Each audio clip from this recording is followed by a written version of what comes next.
This is John Bankson, author of the Buster Keaton film location book, Silent Echoes. Keaton's highly acclaimed masterpiece, The General, was filmed in Cottage Grove, Oregon during the summer of 1926.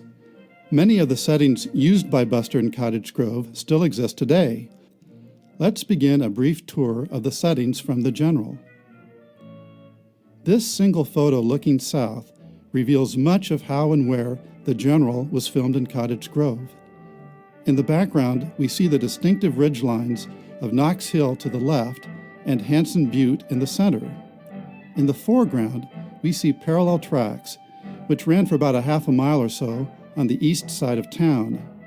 Keaton filmed dozens of scenes here as a camera train rolled back and forth along the north track, keeping pace with the actors and prop trains traveling along the parallel track to the south. The same photo was also used as the background element for this composite photo that Buster gives to his girlfriend at the start of the picture.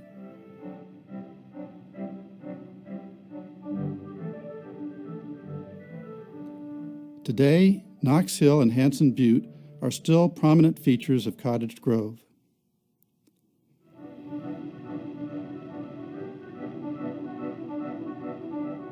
Buster arrives first in line to enlist at the recruiting station. Keaton shot this scene on South River Road using real buildings found in town.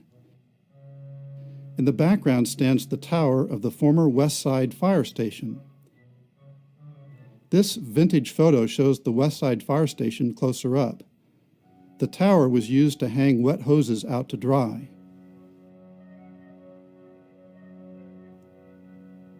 Buster rubs his backside after being kicked out of the recruiting line. In the background to the left, we see a man walking across a bridge over Silk Creek. The barn is still standing on South River Road. The railings mark where the road crosses over Silk Creek.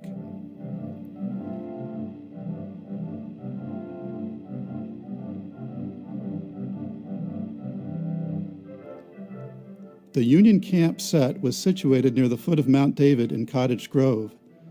As Buster carries his girl in a gunny sack, we get a clear view of Mount David in the background. By zooming in, we can see what appears to be an oil derrick standing on the top of Mount David. In fact, that is an oil derrick on the top of the hill. In 1923, a con man came to Cottage Grove selling subscriptions in his fraudulent oil drilling venture. After milking the townspeople for years, the con man skipped town a few months before Buster arrived to begin filming. The worthless derrick stood on the hill for years until it finally blew over. On Friday, July 23, 1926, Buster staged the single most expensive shot in the history of silent films when he crashed this train into the Row River.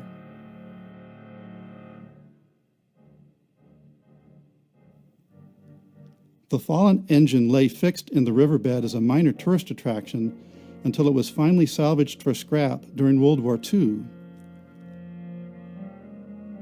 A side view of the crash shows that the trestle was built immediately east of where Culp Creek flows into the Row River.